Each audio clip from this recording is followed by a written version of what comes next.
Hello there, welcome to this Wednesday's SBC News.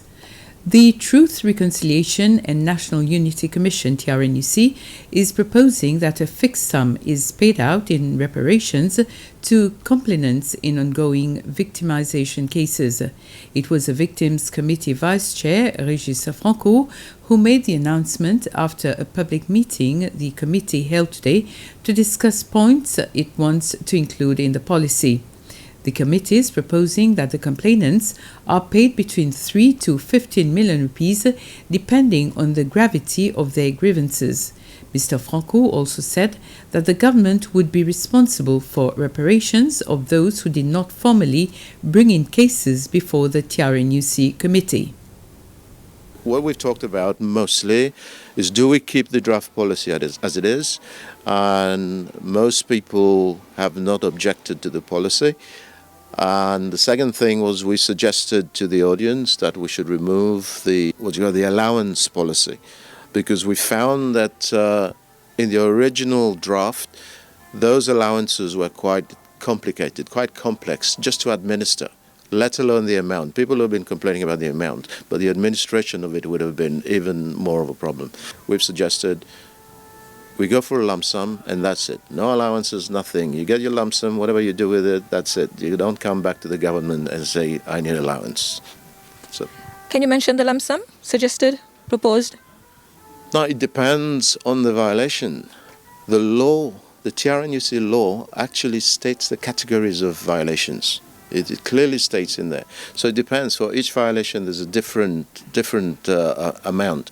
Like I said, it can go down from 3 million and it goes up to about 15. I think maybe in one case, one specific case, it goes to 20 million.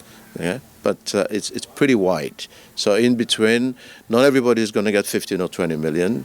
Not everybody is going to get 3 million. Maybe the bulk of the people would be in between.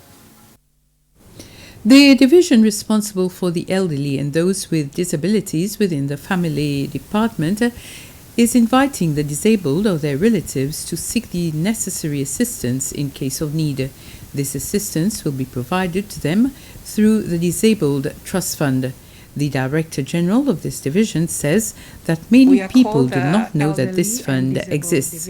An amount of 400,000 rupees is available to them from this fund every year, which will enable the disabled to live a more comfortable life.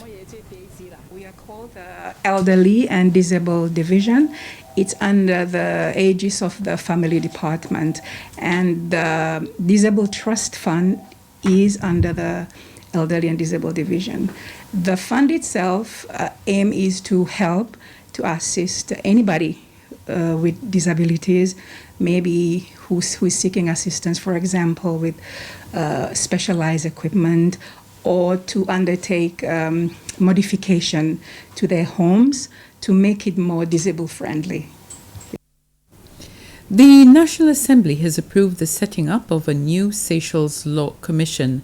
The role of this commission will be to review the law of Seychelles with the aim of advising the government and the National Assembly on new laws and proposing amendments to the existing law.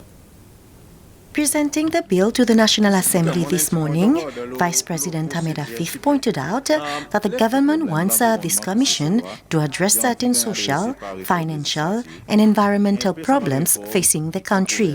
The members of the National Assembly expressed their concerns to this bill. Among the comments, U.S. Proportional Member Wallace Costro said the proposed commission will remove the Assembly's constitutional power to thoroughly review laws. The leader of government business in the Assembly, Bernard Georges, for his part, said that this will not be the case since it is the government itself which proposes laws. Also this morning at the National Assembly, the leader of the opposition, Sébastien Pile, presented his apologies to the Parliament as ordered yesterday by the Speaker, José Mossienne. There was also a letter written by Mr. Pile, which he referred to as a personal explanation with an apology. The Speaker read only part of it this morning and said that the remaining of the content will be addressed at another time. An Indian Navy delegation which participated in the National Day celebrations has donated multivitamins, masks, pillowcases and blankets to the elderly at the English River Home for the Elderly. This activity was coordinated by the Indian High Commission and Jojoti Foundation.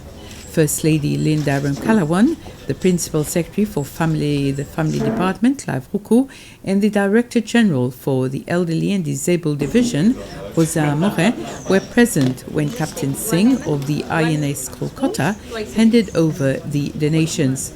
The home's residents also had a mini consultation by the doctor from the INS Kolkata, and they were given advice on how to better take care of their health, such as maintaining their blood pressure and sugar levels.